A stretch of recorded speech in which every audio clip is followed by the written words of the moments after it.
to speak today. Obviously, I was a police officer, and I got a lot of sympathy with what the police do, but I think if you were a big drug baron and you heard the last two talks, you'd say, well, that's fine, we can still carry on with our business. They'll just get more effective at cleaning up the mess. What I hope my approach will say is, I'm a bit worried about what Tom Lloyd is proposing if I'm a drug dealer. Now, it may be arrogant, but I think we've got to, in this environment, we've got to speak out and say that we've really got to do something different. My talk is entitled Why Drug Prohibition is Bad for Policing. I just want to make it clear, and it's maybe obvious already, that I think drug prohibition has been a hugely costly, counterproductive and harmful failure, and we must change our approach.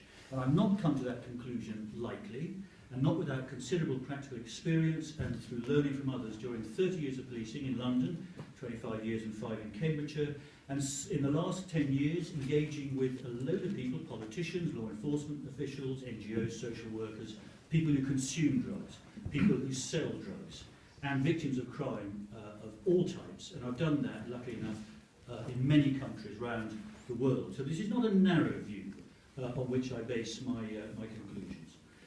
There is a consistent and compelling feature that runs through what I've seen and heard. And it's that we're not fighting a war on drugs. We're fighting a war on people.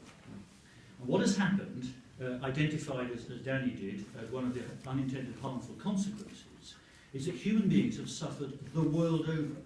For example, by losing their livelihoods as peasant farmers, losing their liberty and lives as drug takers and dealers, and being subjected to humiliation, degradation, ostracism and criminalisation.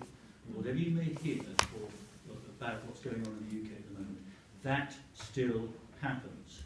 And who is it who wages the war on people? The police. And that's what concerns me. This is a key reason why I believe we must change our approach. Our police should not be waging a war on people here or anywhere in the world. So charging police with a duty to enforce drug prohibition alienates a huge number of people. And that damages the legitimacy of policing, and it compromises the role of the police by causing more harm than good. It's simple economics to know that banning something for which there's a demand raises its price. And in the case of drugs, massively. So what we've done is hand a hugely profitable trade to criminals, and those are the people the police are trying to stop, who use their vast wealth to ensure they will always triumph over law enforcement. As we have seen, that is evidence. And the consequences for police are also to deal with the violence, shootings and murders committed by thieving gangs, huge increases in crime and disorder as drug takers burgle and rob to fund their drug consumption. Our policy drives that up, which creates more work for the police. And it also degrades the capacity of the police to deal with serious and organised crime. If you're spending time, as it were, at the low end, then you can't focus on the top end. Organised crime is not going to go away, but they'll make less profit if they can't sell drugs. Now, I joined the police to help people and catch criminals, to serve and protect, if you like. But how does prosecuting someone desperately trying to blot out the trauma of childhood physical, emotional or sexual abuse with heroin either serve or protect them? They get support, interestingly enough, if they were using alcohol, although not as a teenager, perhaps, as we've heard. And how many 10-year-olds, and this is about the way in which some of us look at people who have problematic drug use, with blame. How many 10-year-olds decide that their life's ambition is to become a crack and heroin-addicted prostitute by the time they're 25? None. Something has gone badly wrong in their lives, and they've made bad but understandable choices in trying to cope, helped by the criminal illicit market. How can it be right for the police to make their lives even worse by criminalising them and forcing them into riskier, more harmful behaviour? That's why you come across people dying of overdoses in public laboratories. They don't want to lose what they've just scored off their dealer. We should support, not punish. And what sense does it make to kick down the door of a person taking cannabis as the only effective treatment for their condition, whether it's Crohn's disease or MS or ME or depression? Take away their medicine, just a few plants, and in some instances prosecute them for producing drugs, a very serious offence.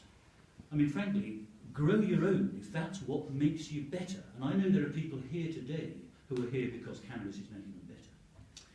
What sense does it make to hold the threat of criminalisation over millions for enjoying cannabis, a plant that is many times safer than alcohol. It's a world turned upside down because of a misguided focus on a futile attempt to control access to the inanimate objects called drugs, instead of on supporting the rights, needs and frailties of human beings and concentrating on improving the conditions in which they live, improving their lives. Support, don't punish. And let me put it this way. If you have got a problem with drugs, then the last thing you need is to be arrested and prosecuted. And if you haven't, and that's about 90% of drug consumers, if you haven't got a problem, the last thing you need is to be arrested and prosecuted. You see, the mistake we've made is actually to focus on drugs rather than people. Drugs are not the problem. Cars aren't the problem. It's the people who drive them. It's the circumstances in which they're either controlled or regulated. And so what we've actually done in a headlong rush in the last 40-odd years, trying to eliminate drugs, we've actually ridden roughshod over the lives of millions of people all over the world. And the really sad thing about this is that all the suffering inflicted by law enforcement on the vulnerable, weak and poor has been in vain, because the stated aims of drug prohibition, reduced production and supply of drugs, are simply not being met. In fact, both have substantially increased, as have the associated harms. And I'm not here just talking about harm that may come from consuming a drug. I'm talking about the unintended harmful consequences of prohibition, like convictions, and all the rest of the degradation to which I referred. Now, the recent Home Office report, backing me up, and thanking Norman Baker and other Liberal Democrats, showed what many already knew, that law enforcement is largely irrelevant to the level of drug use. Now, Theresa May, who will not countenance anything other than current policy, admitted as much when questioned by this committee a couple of years ago.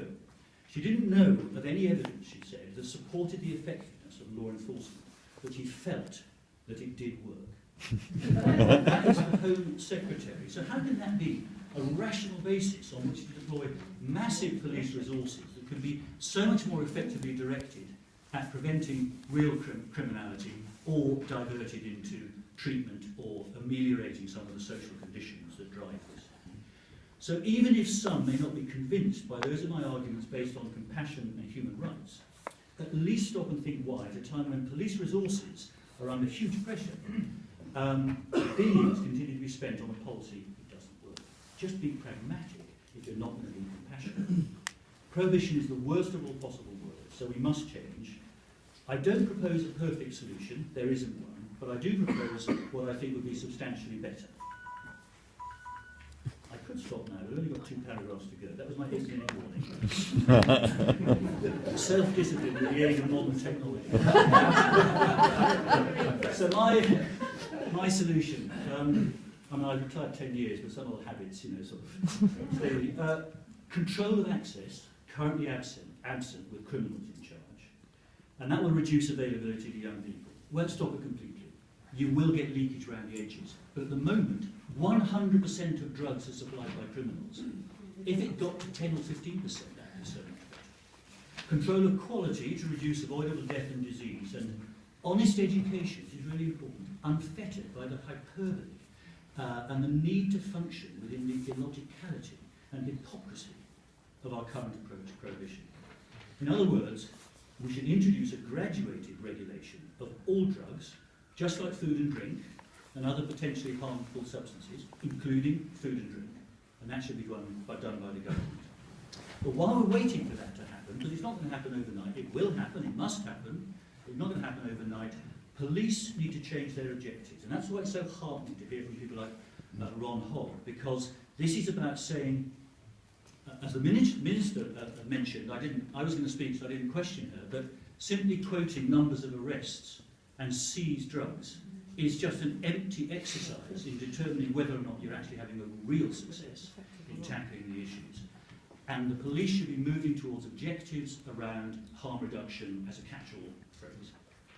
Now, it's a complex issue, and I can't cover everything now, so let me end by asking you this, and some of you will know the person to whom I refer. I mean, I know all select committee chairmen are pretty formidable, but who here would like to justify the massive waste of public resources endorsed by successive governments on drug law enforcement to the formidable Margaret Hodge.